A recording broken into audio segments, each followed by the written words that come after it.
Guys, in this video we are going to learn go-to statement in C programming language. So without wasting any time, let's get started. So guys, अपनी previous 2 videos में मैंने आप लोगों को break and continue statement के बारे में completely in detail practically और फिर उसके बाद theoretically Visual Studio Code में चल के अच्छे से समझाया था, जिसमें मैंने आपको बताया था कि break statement को हम लोग यूज करते हैं हमारे loop में से बाहर आने के लिए, और continue statement को हम लोग यूज करते हैं अपने loop के अंदर कुछ लाइन को skip करके बाकी को रन करने के लिए, बाकी जो हमारा प्रोग्राम को कंटिन्यू करने के लिए जिस स्टेटमेंट्स का हम लोग यूज करते हैं वो होती हैं ब्रेक एंड कंटिन्यू स्टेटमेंट। तो इन डिटेल में आपको नहीं बताऊंगा इनके बारे में। अगर आपको इनके बारे में पढ़ना है तो आप मेरी प्रीवियस वीडियोस देख लें, तो आप मेरी प्रीवियस 2 वीडियोस देख लें, जिसको देखने के बाद आपको आसानी से break statement and continue statement समझ में आ जाएगा, और इन दोनों वीडियोस का लिंक भी नीचे डिस्क्रिप्शन में मौजूद है। तो चलिए चलते हैं आज की वीडियो टॉपिक की तरफ, जो कि है go to statement in C programming language. Go to statement के नाम से ही आपको पता चल रहा होगा गो टू, इसमें किसी चीज की तरफ इशारा हो रहा होगा। गो टू मतलब यहां से इसकी तरफ चले जाओ, गो टू हेयर, जिसकी मैंने यहाँ पे एक डेफिनेशन लिखी हुई है कि the go to statement is a jump statement which is sometimes also referred to as unconditional jump statement. The go to statement can be used to jump from anywhere to anywhere within a function. यानी इस बात का मतलब simply यही है कि go to statement का हम लोग यूज करते हैं किसी भी जगह से जंप करके दूसरी जगह जाने के लिए, और वहां से जंप करके कहीं और जाने के लिए, जिसका मैंने यहाँ पर एक चार्ट बनाया हुआ है। तो इस चार्ट के जरिए मैंने कोशिश की है कि मैं आप लोगों को गो टू स्टेटमेंट अच्छे से समझा दूं। तो पहले हमारे पास होती है स्टार्ट स्टेटमेंट, उसके बाद हम लोग अपनी 3 लेबल्स लिखते हैं, यानी 3 स्टेटमेंट्स लिखते हैं। पहले लेबल 1 की हेडिंग डालते हैं, उसके बाद स्टेटमेंट लिखते हैं, लेबल 2 की हेडिंग डालते हैं, उसके बाद स्टेटमेंट नंबर 2 लिखते हैं, लेबल 3 की हेडिंग डालते हैं, उसके बाद हम लोग लिखते हैं स्टेटमेंट नंबर 3। उसके बाद हम लोग एक लाइन लिखते हैं गो टू। इसके बाद हमें जिस भी लेबल के सामने जाना हो, मतलब जिस भी लेबल के पास जाना हो, जिस भी स्टेटमेंट के पास जाना हो, उस स्टेटमेंट का नाम लिख देते हैं, जो नाम हम लोग लगाते हैं लेबल 1। अगर मुझे लेबल 1 के पास जाना है तो मैं लिख दूंगा गो टू लेबल 1। अगर मुझे लेबल 2 के पास जाना है तो मैं लिख दूंगा गो टू लेबल 2, और इसी तरह से ये इन एरोस की तरह लेबल 1 से होता हुआ लेबल 3 पे चला जाएगा। अगर मुझे लेबल 2 से लेबल 1 पे जाना है तो लेबल 2 से लेबल 1 पे चला जाएगा। अगर 3 to 2 जाना है तो लेबल नंबर 3 से 2 की तरफ चला जाएगा। तो इस तरह से हम लोग गो टू स्टेटमेंट को इस्तेमाल करते हैं। It is also called jump statement, इसे जंप स्टेटमेंट भी कहते हैं। और इन नॉर्मल वर्ल्ड, आम दुनिया में लोग गो टू स्टेटमेंट को इस्तेमाल करने से गुरेज करते हैं, यानी गो टू स्टेटमेंट को इस्तेमाल करने से अवॉइड करते हैं। यानी एक तरह से देखा जाए तो गो टू स्टेटमेंट को इस्तेमाल करना इतना ज्यादा जरूरी नहीं समझते। उसकी एक वजह है, वो वजह ये है कि गो टू स्टेटमेंट हमारे प्रोग्राम को थोड़ा बहुत कॉम्प्लिकेटेड बना देता है। ये हमारी लाइन ऑफ कोड्स तो कम करता है, लेकिन उसी के साथ साथ हमारे प्रोग्राम को थोड़ा कॉम्प्लिकेटेड भी बना देता है। तो इसलिए ज्यादातर लोग जो है वो अवॉइड करते हैं गो टू स्टेटमेंट को लिखने के लिए। But it is a part of C programming language, ये सी प्रोग्रामिंग लैंग्वेज का हिस्सा है गो टू स्टेटमेंट। तो इसलिए मैंने जरूरी समझा कि मैं आपको गो टू स्टेटमेंट के बारे में बता दूं। तो गो टू स्टेटमेंट सिंपली हम लोग यूज करते हैं एक जगह से दूसरी जगह ट्रांसफर होने के लिए। यानी अगर मुझे स्टेटमेंट नंबर 3 से स्टेटमेंट नंबर 1 के पास जाना है तो मैं लिख दूंगा गो टू लेबल नंबर 1, यानी गो टू लेबल नंबर 1 लिखूंगा, गो टू लेबल नंबर 1। अब आप देख रहे हो कि label number 1, label number 2, label number 3 क्या है, ये हेडिंग्स हैं। इसे लिखने के बाद हम लोग अपनी स्टेटमेंट लिखते हैं, क्योंकि हम लोग अपने गो टू को बताते ही यही है कि हमें लेबल नंबर 1 के पास जाना है। तो जब हम लोग लिखते हैं गो टू लेबल नंबर 1 तो हमारा कंपाइलर इस चीज को देखता है और फिर दोबारा चला जाता है लेबल नंबर 1 के पास और इसे दोबारा रन कर देता है। तो चलिए चलते हैं अब सीधा विजुअल स्टूडियो कोड में, वहां चल के अच्छे से प्रैक्टिकली समझते हैं गो टू स्टेटमेंट को। ऑलराइट गाइस, मैं यहाँ पे आ चुका हूं अपने विजुअल स्टूडियो कोड के अंदर, और ये मेरा वीडियो नंबर 19 होने वाला है मेरी ट्यूटोरियल का।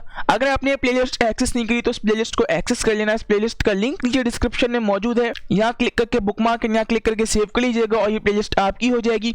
इस प्लेलिस्ट के अंदर मैं सी लैंग्वेज को स्टार्टिंग से लेके एंड तक सीक्वेंस वाइज, आइए रिपीट, सीक्वेंस वाइज लेकर पढ़ा रहा हूँ। और अगर आप सी लैंग्वेज को सीखना चाहते हैं सीक्वेंस वाइज कंप्लीटली, तो आप मेरी इस प्लेलिस्ट को एक्सेस कर लेना और इसके जरिए आप सी लैंग्वेज को अच्छे से समझ जाएंगे। आई अगेन रिपीट, यहाँ क्लिक करके बुकमार्क, यहाँ क्लिक करके सेव कर लीजिएगा और ये प्लेलिस्ट आपकी हो जाएगी। बैक टू द टॉपिक, ये मेरा वीडियो नंबर 19 होने वाला है, तो मैं उसी हिसाब से फाइल बनाऊंगा, इसी नेम से फाइल बनाऊंगा। मैं आप लिखूंगा HPA_19_ go to statement .c लिख के एंटर प्रेस करूंगा और मैं यहाँ पे न्यू फाइल बन जाएगी। इसे जरा बैक कर लेते हैं, उसे जरा जूम कर लेता हूँ, और अब मैं अपना सी लैंग्वेज का जल्दी से पैटर्न लिखता हूँ।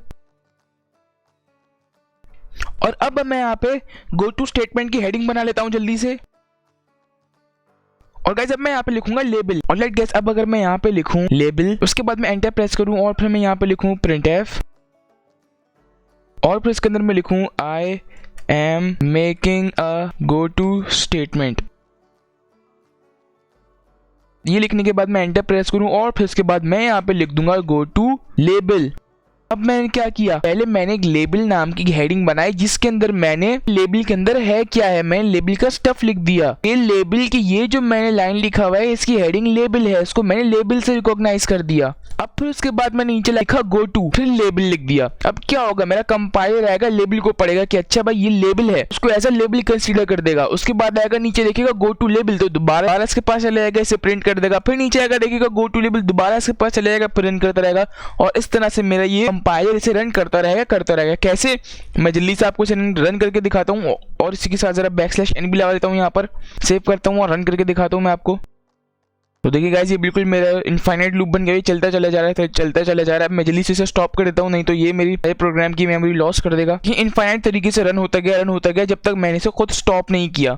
तो ये इनफाइनाइट लूप बन गया। जब ये लेबल के पास गया, देखा ये लेबल है, इसने इसे प्रिंट कर दिया। उसके बाद देखा इसने यहाँ पे लिखा हुआ गो टू लेबल, तो ये दोबारा लेबल के पास चला गया, फिर इसे प्रिंट कर दिया। फिर नीचे आया, देखा गो टू लेबल, दोबारा लेबल के पास चले गया, फिर रन करता रहा। और इसी तरह से प्रोसेस चलता रहेगा इनफाइनाइट टाइम्स। तो इस तरह हम लोग इस्तेमाल करते हैं गो टू स्टेटमेंट को।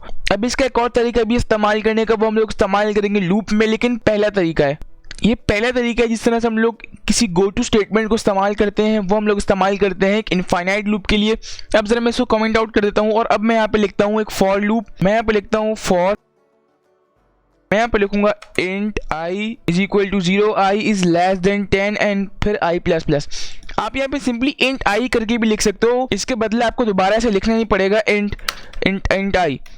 इसे लिखने के बजाय आप सिंपली यहाँ पर int लिख लोगे तो ये भी चल जाएगा, आपको इसे लिखने की जरूरत नहीं पड़ेगी। आप सिंपली int लिख दोगे यहाँ पर int i is equal to 0, तो ये पहले यहाँ पर इंटीजर सपोज हो जाएगा, तो इसलिए आपको इसे डिक्लेयर करने की जरूरत नहीं पड़ेगी। लेट्स सपोज मैं यहाँ पे लिखूँ printf और फिर इसके अंदर मैं लिखूँ %d \n कॉमा डाल के मैं यहाँ पे लिखूँ i, कि जो i की वैल्यू है वो मुझे लेस देन 10 टाइम्स प्रिंट होके मिलती रहे और फिर i में एक इंक्रीमेंट होता रहे, जो कि आप लोगों को पता ही है, मैं ज्यादा इन डिटेल नहीं जाऊंगा। और फिर उसके बाद मैं यहाँ पे एंटर प्रेस करता हूँ और मैं यहाँ पे एक और फॉर लूप लगाता हूँ। और इस फॉर लूप के अंदर मैं लिखूंगा यहाँ पर int j, पहले i को सपोज किया था, मैं j को सपोज करूंगा, मैं लिखूंगा j is equal to 0, j is less than 10 और j प्लस प्लस। उसके बाद मैं इसके अंदर अपना कोड लिखूंगा printf और इसके अंदर मैं लिखूंगा एंटर और इसके अंदर मैं लिखूंगा enter your number dot enter 1 for exit. उसके बाद मैं यहाँ पे लिखूंगा scanf और इससे भी पहले मुझे यहाँ पे एक इंटीजर डिक्लेयर करना पड़ेगा, तो मैं इंटीजर लूंगा। मैं यहाँ पे सपोज करूंगा इंटीजर int e। आप कोई भी और वेरिएबल सपोज कर सकते हैं, मैंने यहाँ पे e सपोज किया है। अब मैं यहाँ पे लिखूंगा scanf, यहाँ पे मैं बनाऊंगा राउंड ब्रेसेस, उसके अंदर इन्वर्टेड कॉमास, सेमीकोलन लगाऊंगा। उसके अंदर मैं यहाँ पे लिखूंगा %d \n कॉमा डाल के मैं यहाँ पे लिखूंगा %e, के जो %e की वैल्यू यूजर इनपुट करेगा वो होगी इसकी। इसके अंदर मैं लगाऊंगा अपनी एक कंडीशन, मैं लिखूंगा कि इफ अगर e की वैल्यू जो यूजर इनपुट करेगा अगर वो बराबर है 1 के, वो इक्वल टू 1 के है, तो क्या करो, गो टू एंड कर दो, यानी एंड के पास चले जाओ सीधा। और एंड कहाँ होगा, एंड होगा सीधा यहाँ पे लूप के बाहर। मैंने यहाँ पे एंड बना दिया, इस जगह को एंड डिक्लेयर कर दिया। अब जैसे ही कंपाइलर आएगा इस फॉर लूप को देखेगा, वो इसे प्रिंट करेगा, उसके बाद इसको देखेगा, ये प्रिंट करेगा, उसके बाद मुझसे एक इनपुट वैल्यू मांगेगा। और अगर जो मैं इनपुट वैल्यू एंटर करूंगा अगर वो 1 हुई तो वो नीचे आके कंडीशन देखेगा, कंडीशन है गो टू एंड के बाद वो सीधा यहाँ पे आएगा और सीधा इसको और मेरे प्रोग्राम को सीधा एंड कर देगा और रिटर्न 0 हो जाएगा। मैं जल्दी से सेव करता हूँ और रन करके दिखाता हूँ आपको, लेकिन उससे पहले मैं सब जगह पे एक \n लगा लेता हूँ ताकि मेरा प्रोग्राम अच्छे से प्रिंट हुआ मिले। सेव करते हैं, देन रन करते हैं अपने प्रोग्राम को। तो देखिए गाइस, इसने पहले मुझे 0 एंटर किया और फिर उसके बाद ये मुझसे पूछ रहा है enter the number, enter 1 to exit, लेकिन मैं एंटर करता हूँ लेट्स सपोज 2, मैं प्रिंट करता हूँ 5। उसके बाद ये फिर मुझसे पूछे एंटर द वैल्यू, मैं 6 एंटर करूंगा तो 6। और ये कब तक चलता रहेगा, ये मुझसे 10 बार ऐसा पूछेगा। क्यों पूछेगा 10 बार, क्योंकि मैंने इसके अंदर लिखा हुआ है कि मैंने यहाँ पे वैल्यू 10 डिक्लेयर की है, 10 से कम तो ये 9 टाइम्स मुझे प्रिंट करके देगा। जैसे मैं फिर एंटर करूँ 5 देन 4 देन 2 देन 2 देन 10 और फिर देखिए उसके बाद ये दूसरा वाला रन होना शुरू हो चुका। 10 के बाद ये इसने 1 प्रिंट कर दिया। अब फिर मैं 10 बार लिखूंगा तो ये 2 एंटर करेगा। क्यों, क्योंकि ये एक बार चला, उसके बाद ये लूप चला, उसके बाद इसने मुझसे 10 बार इनपुट लिया। 10 बार इनपुट लेने के बाद ये लूप ट्रू हो गया। क्यों, क्योंकि इसके अंदर मैंने 1 भी एंटर नहीं किया, किसी जगह मैंने 1 भी एंटर नहीं किया जो मेरा प्रोग्राम एंड हो जाए। उसके बाद ये कंप्लीट हो गया, उसके बाद ये दोबारा चलेगा इस फॉर लूप के पास, फिर इसने 1 प्रिंट कर दिया, उसके बाद ये दोबारा इसको रन करेगा। अब अगर मैं फिर 10 टाइम्स वैल्यू दूं, मैं लेट्स सपोज 6 करूं, 3 2 4 8 7 9 10 20, तो देखिए जैसे ही मैंने 20 लिखा उसके बाद समझिए सीधा 2 प्रिंट करके दे दिया। इसका मतलब ये 10 दफा ये लूप चला, उसके बाद ये दोबारा चला गया इस फॉर लूप के पास और उसने मुझे सिंपली 2 प्रिंट करके दे दिया। अब उसके बाद लेट्स सपोज मैं 1 एंटर कर दूं तो क्या होगा, ये सिंपली मेरे प्रोग्राम को एंड कर रहा है। क्यों? क्योंकि मैंने यहाँ पे लिखा हुआ है कि एंटर 1 फॉर एग्जिट और मैंने यहाँ पे कंडीशन लगाई हुई है कि इफ अगर ई की वैल्यू जो यूजर इनपुट करेगा अगर वो 1 हुई तो क्या करो, गो टू एंड के पास चले जाओ। तो ये सीधा यहाँ पे आके सीधा इसने प्रोग्राम मेरा रिटर्न 0 कर दिया। तो गाइस यही होता है हमारे पास गो टू स्टेटमेंट। ये कोई इतना मोस्ट इंपॉर्टेंट पार्ट नहीं है सी लैंग्वेज है, बस ये एक पार्ट था सी लैंग्वेज का जो कि मैंने जरूर समझा कि आपको पता होना चाहिए कि सी लैंग्वेज के अंदर गो टू स्टेटमेंट भी होती है जो कि कुछ इस तरह से काम करती है। तो मेरी जिम्मेदारी थी कि मैं आपको बताऊं गो टू स्टेटमेंट के बारे में। तो चलिए गाइस जल्दी से इसकी एक समरी देख लेते हैं कि इस प्रोग्राम में हो क्या रहा है। तो देखिए गाइस पहले मैंने एक इंटीजर वैल्यू डिक्लेयर की ई, उसके बाद मैंने एक फॉर लूप लगाया जिसमें मैंने एक इंटीजर वैल्यू ली आई और आई को 0 डिक्लेयर किया। उसके बाद मैंने एक फॉर लूप लगाया, उसके बाद मैंने एक फॉर लूप लगाया कि आई की वैल्यू जब तक लेस देन 10 है मेरे पास तुम वो नंबर्स प्रिंट करते रहो। उसके अंदर मैंने लगाया एक और फॉर लूप, उस फॉर लूप के अंदर मैंने जे को डिक्लेयर किया कि जे की वैल्यू जब तक लेस देन 10 होती रहे ये लाइन प्रिंट करते रहो। उसके बाद तुम यूजर से इनपुट मांगो, अगर जो यूजर इनपुट देगा अगर वो 1 है तो तुम सीधा गो टू एंड के पास यहाँ चले जाओ और प्रोग्राम को रिटर्न कर दो। लेकिन अगर ये रॉन्ग हो जाए तो दोबारा चले जाओ फॉर लूप के पास और इसे 10 टाइम्स रन करो जब तक ये स्टेटमेंट फॉल्स होती रहे। इसे रन करते रहो, कब तक रन करते रहो, तक जे की वैल्यू 9 तक नहीं पहुंच जाती। 9 तक पहुंचेगी ये फॉल्स हो जाएगी,